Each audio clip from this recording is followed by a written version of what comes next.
বিশ্বাসঘাতক ট্রাম্প এমন প্রতিবাদী স্লোগানে উত্তাল যুক্তরাষ্ট্রের সবচেয়ে পুরনো বিশ্ববিদ্যালয় হার্ভার্ড। বিলিয়ন বিলিয়ন ডলারের তহবিল স্থগিত ও আন্তর্জাতিক শিক্ষার্থীদের ইউনিভার্সিটিতে ভর্তির সুযোগ বাতিলের পর মঙ্গলবার মার্কিন প্রশাসনের বিরুদ্ধে ছাত্রসহ শিক্ষকরাও নেমেছে বিশ্ববিদ্যালয় প্রাঙ্গণে।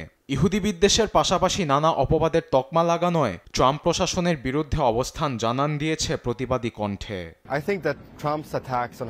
ডোনাল্ড ট্রাম্প আসলে হার্ভার্ডকে পাত্তাই দেন না। মুক্ত চিন্তা এবং বাক স্বাধীনতার পক্ষে বলেই তিনি হার্ভার্ডকে ধ্বংস করে দিতে চান। এই দুটি জিনিস স্বৈরশাসকদের পথের সবচেয়ে বড় কাঁটা।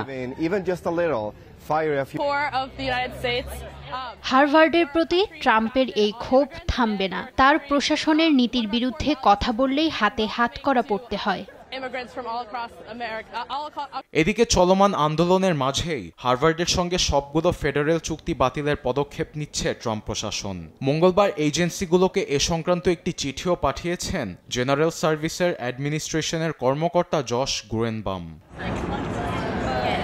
আবার $3 বিলিয়ন অনুদান বাতিলের পর তা বৈজ্ঞানিক ও প্রকৌশল বিষয়ক গবেষণা ও বাণিজ্য সংক্রান্ত শিক্ষা প্রতিষ্ঠানগুলোকে দেওয়ার কথা ভাবছেন মার্কিন প্রেসিডেন্ট ডোনাল্ড ট্রাম্প। সোমবার সামাজিক যোগাযোগ মাধ্যম ট্রুথ সোশ্যালে এ কথা জানান তিনি।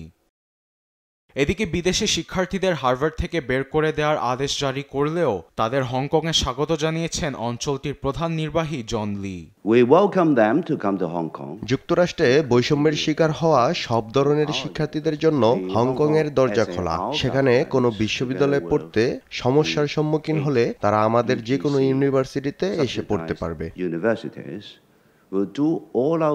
তবে হংকংয়ের এমন ঘোষণা নিয়ে এখনো মুখ খোলেননি মার্কিন প্রেসিডেন্ট। আরবেদ আফসার, নিউজ ডেস্ক, দেশ টিভি।